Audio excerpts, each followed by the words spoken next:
Jananim Sharadam Devim Ramakrishnam Jagadgurum Padapadme Tayo Shritva Pranamami Muhurmuhu.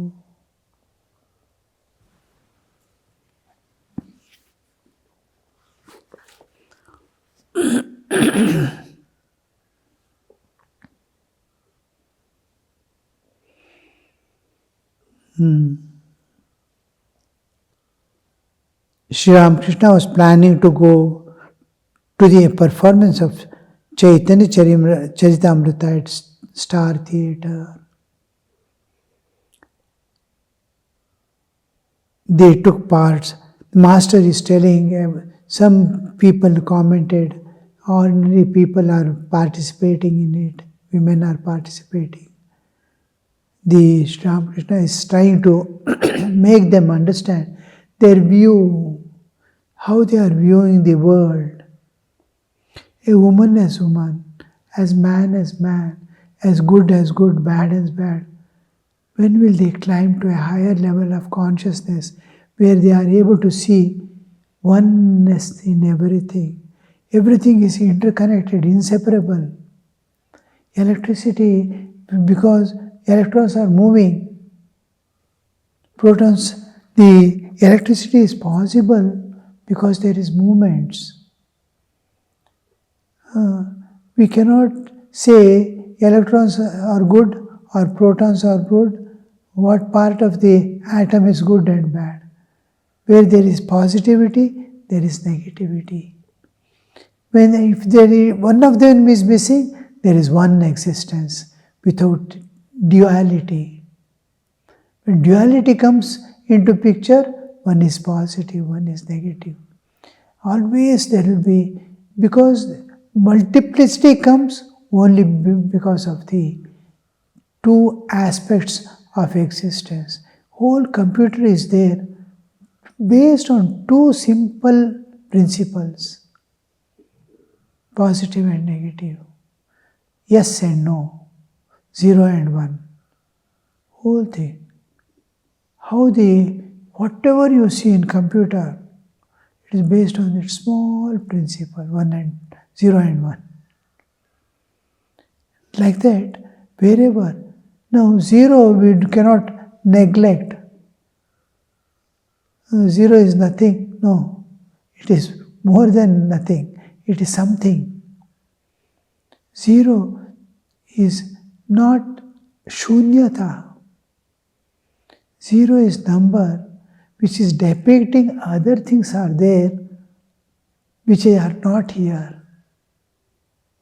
The presence of all multiplicity, and where that multiplicity is absent, a space in the crowd is 0.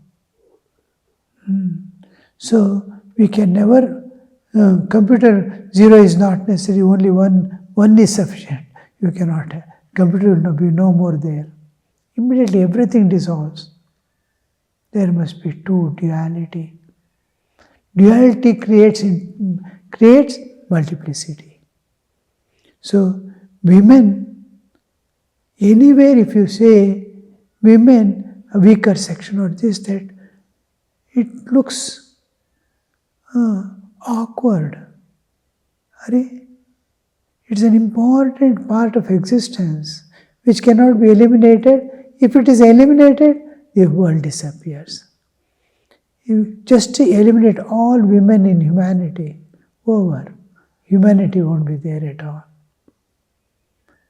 So there, the divine aspect, Sri Ramakrishna wants to maintain, duality will be there, good and bad will be there. Good and bad is only an understanding of human awareness. None of the animals or insects find good and bad. Danger they understand, pain they understand. But good and bad labeling is not there. They are afraid, fear is there. In human, good and how do we differentiate between good and bad? What brings happiness to us is good. What brings suffering and bondage is bad. Now, good and bad is based, the moral aspect of good and bad is based on what is it going to give me in return, pain or pleasure. So, the viewing, in this external viewing, we miss the inner essence. We forget to see the divine. Divine is present there as all dualities and multiplicity. One ocean of bliss has become this multiple universe, multifarious universe, multiplicity everywhere. That is, you're seeing that, but if you go enter and see, it is one, there is no difference. So, in nature, from nature's side, when you say there is no good and bad, action and reaction. Whatever you do, an action will have a reaction. The reaction doesn't see pain or pleasure. Action and reaction alone. You do some act, there is a reaction. You do something, there is a reaction. No, action and reaction. Nature answers in terms of action and reaction. She doesn't see it's going to be harmful as man looks upon it as harmful. But the plan of nature is evolution of the jiva. So when nature sees there is no good and bad, action and reaction, and which brings me happiness, we call good. It is man's understanding, not nature's. It is not there in the nature's awareness. It is a law. There is action, there is a reaction, that's all. So we label it. Can you go beyond that labeling and see, penetrate and see the one has become two, good and bad, right and wrong, dharma, adharma. It's one reality. When they join together and dissolve in the absolute, dharma joins with adharma, merges in adharma, there is zero remains. Debt, same amount of credit will cancel each other and we left nothing. Like that we see. So Sri Ramakrishna is trying to take the external, we drop the external viewing, try to get the essence. There is Satchidananda. There is God in every object. Some we fear, some we like, some we dislike, some we hate. All this is happening because of the external cover.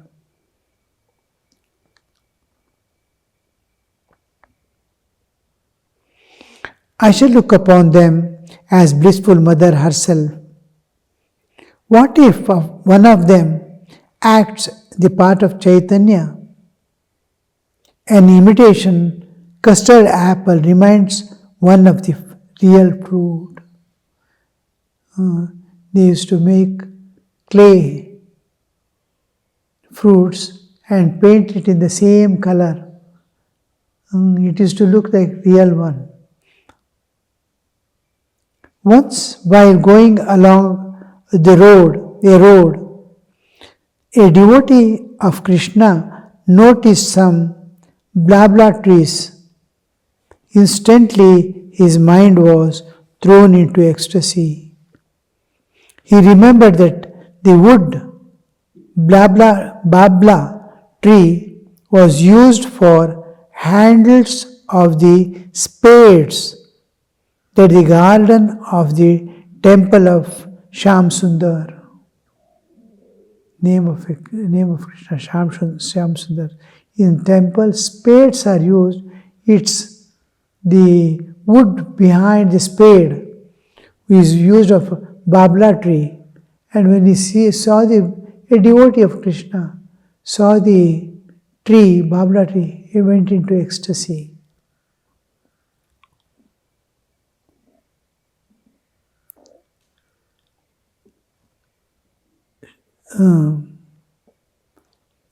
The trees instantly reminded him of Krishna. I was once taken to the Maidan in Calcutta to see balloon go up. I noticed young English boy leaning against a tree with his body bent in three places. It at once brought before me the vision of Krishna.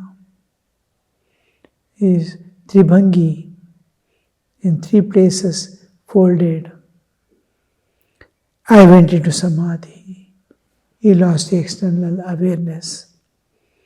Once Chaitanya Deva was passing through a village.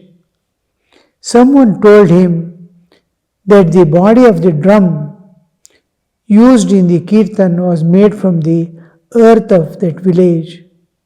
At once he went into ecstasy.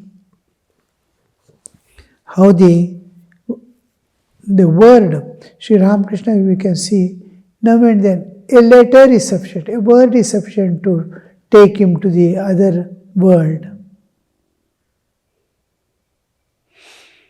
Radha could not control herself at the sight of a cloud or blue throat of a peacock. It would at once awaken in her mind the thought of Krishna and she would go into ecstasy. She will not be there in that bodily identity.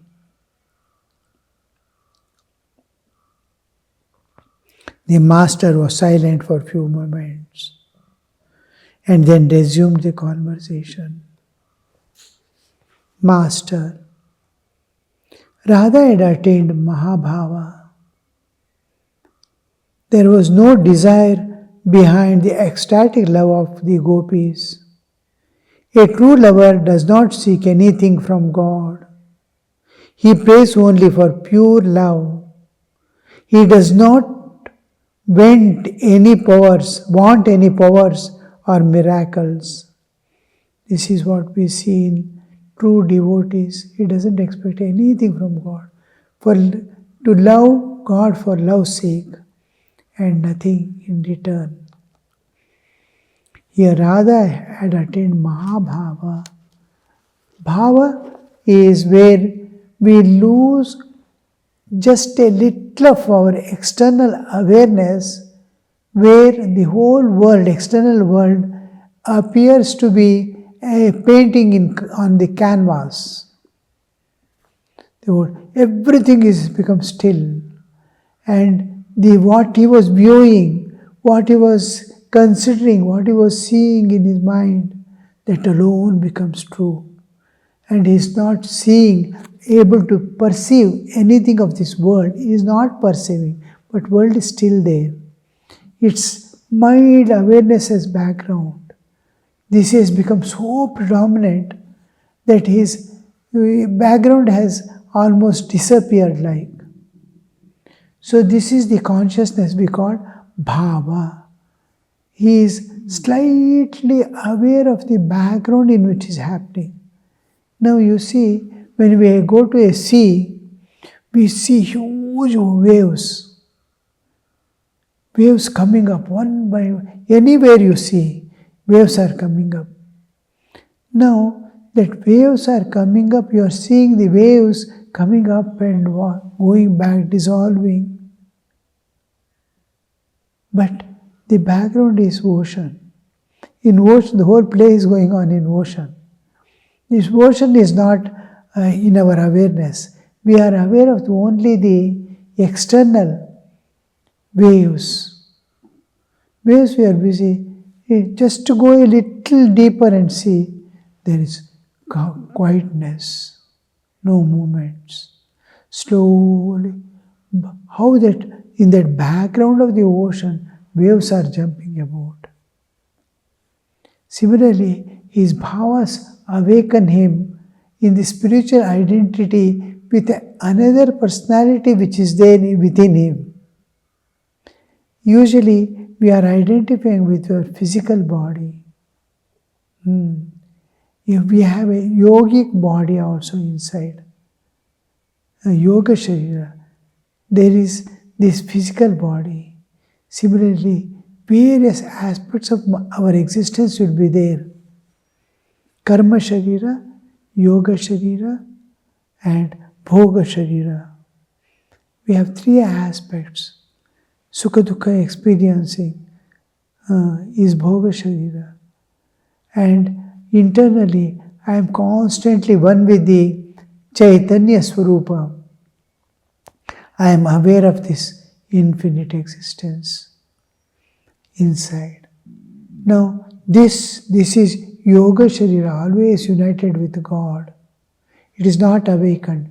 It is in dormant state behind, and we cannot perceive ourselves. The Bhoga Sharira is experiencing, running about here, there, and experience the Sukha Dukkha. That to awaken that Yoga Sharira is the most important part, and suppress the Bhoga Sharira from doing future karmas. Now in that state, this is called Bhava. Then what is Mahabhava? The day we start inward journey or analyzing this world, whole of this universe, there is nothing but matter in different places. Where is the spirit? This is matter aggregate. It is one matter, sthula. Then the whole essence is brought, whole universe is united. It is one unit. Now, to transcend it becomes easy. Where from did this matter came into existence? The source, what is the source of this? Jala Tattva. Prithvi Tattva, Jala Tattva. Where from this Jala Tattva came into existence? It came from Agni Tattva. We go on merging the whole universe, breaking it down to the minimum, and seeing that it is transformed, evolving. From the Prithvi Tattva, we go to Jala Tattva. From Jala Tattva, whole thing, I am unfolding myself, the universe. Being a part of, as if the whole universe is coming with me, folding. From the Prithvi Tattva, Jala Tattva, merging Jala Tattva, nothing exists below.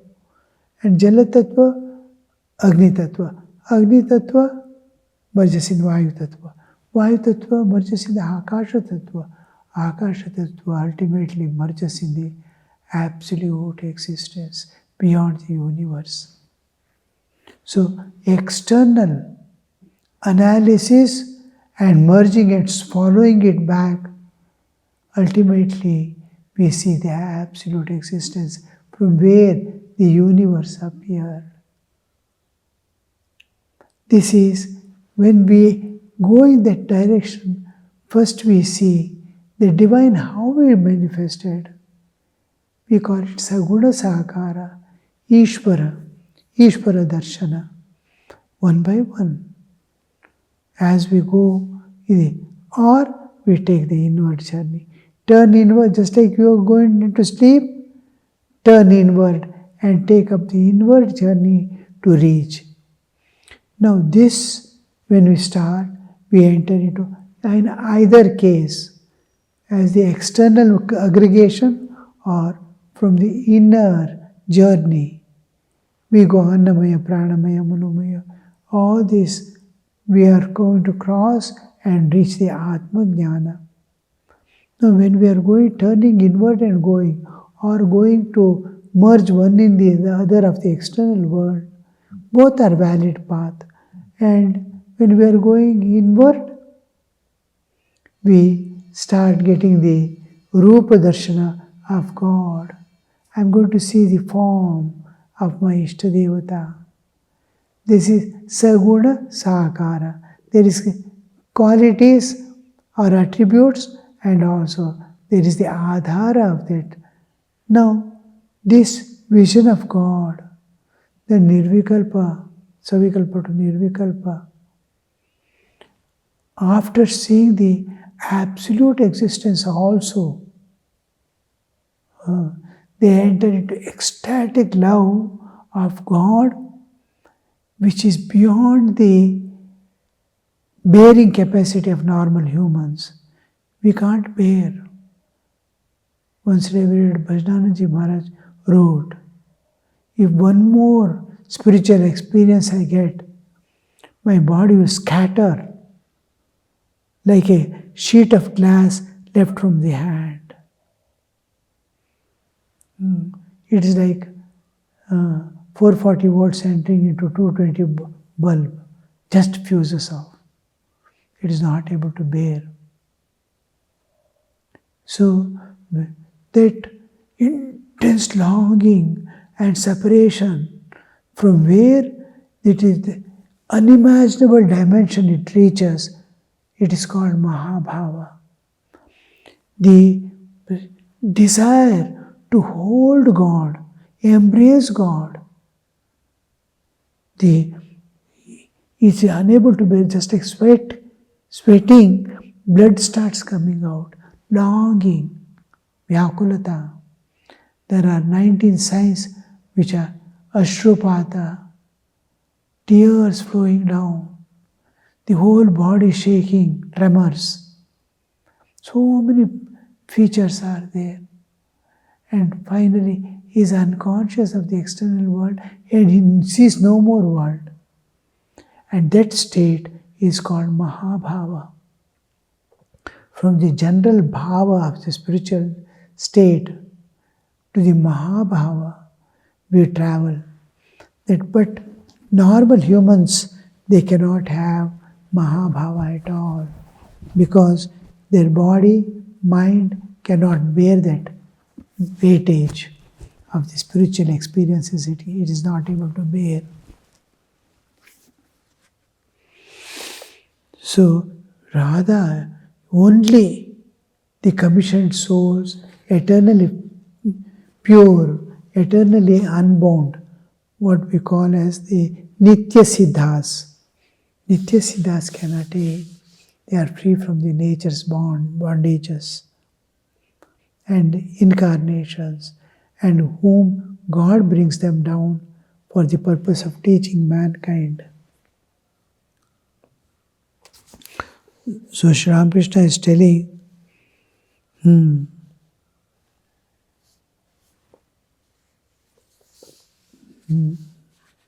Radha could not control herself at the sight of cloud or blue throat of peacock. The master was silent for a few minutes and then he resumed. Master, Radha had attained Mahabhava. There was no desire behind ecstatic love of gopis. No desires, not driven by desires, not even to possess God. It is a sacrifice. I am going to sacrifice myself. There is no possessiveness. A true lover does not seek anything from God. He prays only for pure love. He does not want any powers or miracles. It is very troublesome to possess occult powers. Various occult powers we get in during the practices.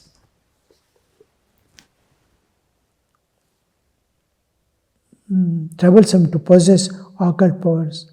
Nangta taught me this by a story. A man who had acquired occult powers was sitting on the seashore when a storm came. It caused him great discomfort. So he said, "Let the storm stop." His word could not remain unfulfilled.